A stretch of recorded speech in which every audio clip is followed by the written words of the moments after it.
Olá, hoje vamos olhar para uma daquelas histórias que parecem saídas de um filme. Uma revolução que mudou um país de um dia para o outro e de forma quase totalmente pacífica. É isso mesmo, vamos falar da Revolução dos Cravos em Portugal. E a pergunta que lança tudo isto é: pode uma canção, uma simples canção, dar o pontapé de saída para uma revolução? Parece que sim.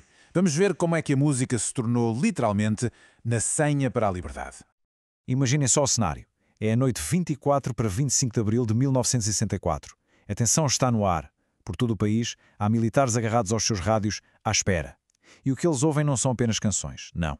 São os códigos secretos. Primeiro, às 11 menos 5 da noite e depois do adeus. Era o sinal para ficarem a postos. E depois, 20 minutos depois da meia-noite, a canção que ficou para a história, Grândola Vila Morena. Era o sinal definitivo. Era o avançar.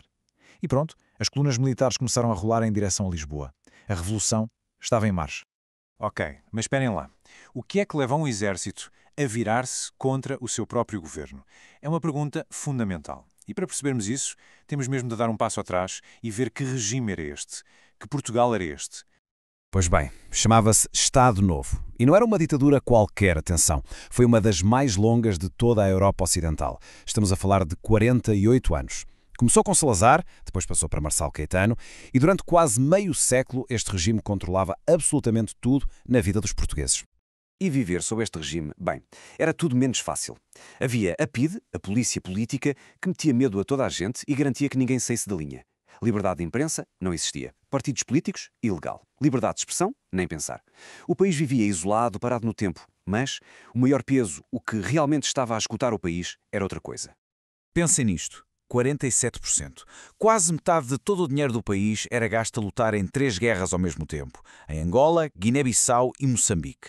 Guerras que não tinham fim à vista, que pareciam impossíveis de ganhar. Era simplesmente insustentável. E quem é que estava lá na frente a pagar o preço mais alto? Eram os soldados, os jovens, os capitães. Foi precisamente este cansaço, este descontentamento gigante dentro das Forças Armadas que fez nascer o MFA, o Movimento das Forças Armadas. No fundo, foi o esgotamento com a guerra que transformou estes militares em revolucionários. E é aqui que a história volta ao início. Regressamos àquela noite, aos sinais de rádio e ao dia que mudou tudo, o 25 de abril de 1974. A operação militar foi de uma precisão cirúrgica. As tropas, com homens como o capitão Salgueiro Maia à frente, ocuparam os pontos-chave de Lisboa. E o mais incrível de tudo, praticamente não encontraram resistência. Foi tudo tão rápido que, ao fim da tarde, o chefe do governo, Marcelo Caetano, rendeu-se. Imaginem, uma ditadura de 48 anos a cair por terra em menos de um dia. Ora, o MFA tinha feito um apelo na rádio. Fiquem em casa, por favor, para a vossa segurança. Mas o que é que aconteceu? O completo oposto. O povo saiu à rua em massa para apoiar os soldados, para festejar. E isto é fascinante porque o que era para ser um golpe estritamente militar transformou-se numa gigantesca festa popular, numa revolução do povo. E foi aí que aconteceu aquele momento icónico que deu o nome à Revolução.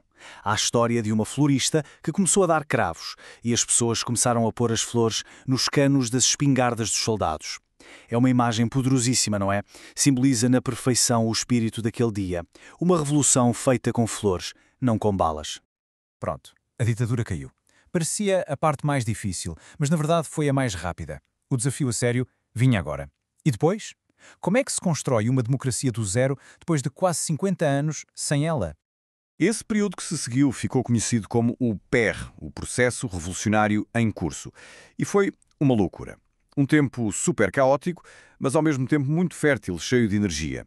Havia debates políticos por todo o lado, nacionalizaram-se empresas, fizeram-se reformas agrárias. Foi um tempo de grande agitação, em que o país estava a tentar encontrar o seu novo rumo.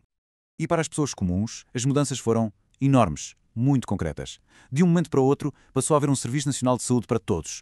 A escola passou a ser pública, obrigatória e para rapazes e raparigas juntos. Os trabalhadores passaram a poder ter sindicatos, a fazer greve. E, claro, os partidos políticos deixaram de ser proibidos. A vida de todos os dias mudou radicalmente. E as bases da nova democracia foram lançadas a uma velocidade estonteante. Pensem bem. Exatamente um ano depois da Revolução, a 25 de abril de 1975, os portugueses votaram nas primeiras eleições livres de sempre. Um ano depois disso, em 76, já tínhamos uma nova Constituição a definir as regras do jogo. A democracia estava mesmo a ganhar forma. Mas atenção, a Revolução não mudou só Portugal por dentro. Mudou também, e de que maneira, o seu lugar no mundo. Lembram-se das guerras? Pois, acabar com elas era um dos grandes objetivos do MFA. Isso aconteceu muito depressa. Num processo rapidíssimo, todas as colónias em África tornaram-se países independentes. E assim, de repente, um império com 500 anos de história simplesmente acabou. Sem um império, Portugal precisava de um novo rumo. E esse rumo foi a Europa. Claro que só com a democracia é que esta porta se abriu. Foi um processo longo de muitas negociações, mas em 1986 Portugal entrou para a então CEE, a Comunidade Económica Europeia, que hoje conhecemos como União Europeia. Foi a consolidação final do país como uma nação europeia moderna. Então, resumindo, qual é o legado disto tudo? Bem, é gigantesco. Fica a democracia, claro. Ficam os direitos humanos, um Estado social que nos protege, uma economia mais moderna. Fica a passagem do Império Colonial a uma nação europeia. E talvez o mais bonito de tudo, fica o exemplo para o mundo inteiro de que é possível fazer uma revolução profunda com cravos em vez de balas. E para fechar fica uma reflexão.